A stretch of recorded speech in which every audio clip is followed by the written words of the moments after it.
Good evening. I'm Reverend Bogan. I'm president of the Champaign County Black Chamber of Commerce. You know, when I first got to this community 41 years ago, one of the problems that was facing this community were situations where the youth didn't have anything to do. They didn't have anywhere to go. They didn't have anyone to interact with.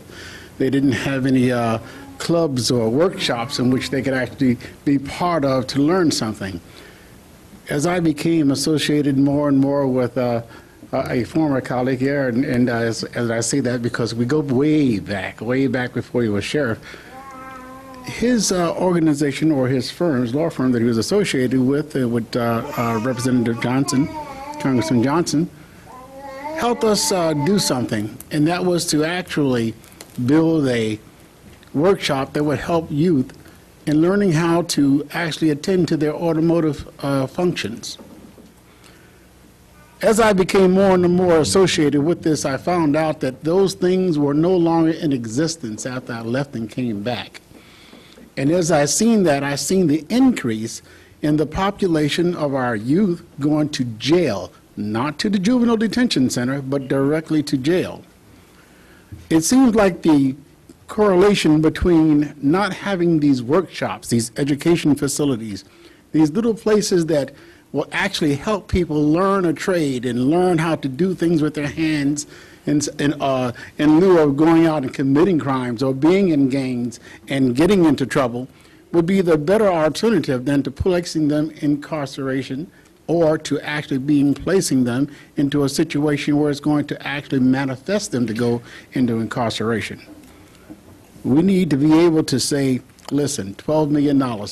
When I go into the county jail system now as the pastor for the Jesus is the Way prison ministry, twice a month, one of the questions asked, Reverend Bogan, when you guys going to open up the automotive shop again so we can learn about our cars? Or when you going to open up your workshop that's going to help us with our electronics and teach us about that?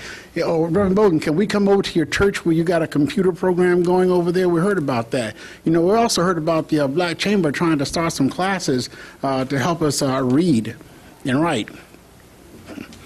You don't find that now.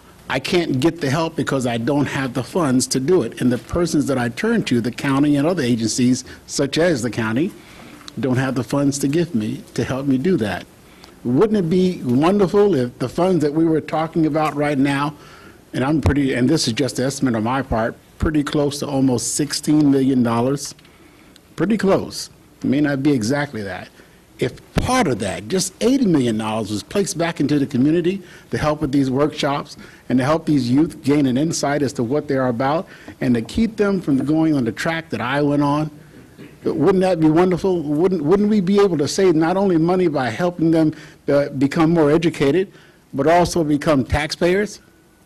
You know, this is what it's all about. If we don't have taxpayers to pay the taxes that we're talking about to build these jails, then where are we getting the money from? Because believe me, my homeowner's insurance is going out the roof because of my taxes going up so high. It's a correlation that I can't find, and I know a lot of you can't either. Yeah, we need to be able to keep the community safe, but if we don't practice education, if we don't practice giving these youths the opportunity to be educated and give them people to look up to, we're going to be doing the same old thing in the same old way, expecting a different result. And what is that? That's the definition of insanity. You know, so I'm saying to you, we really need to look at this. We really need to take a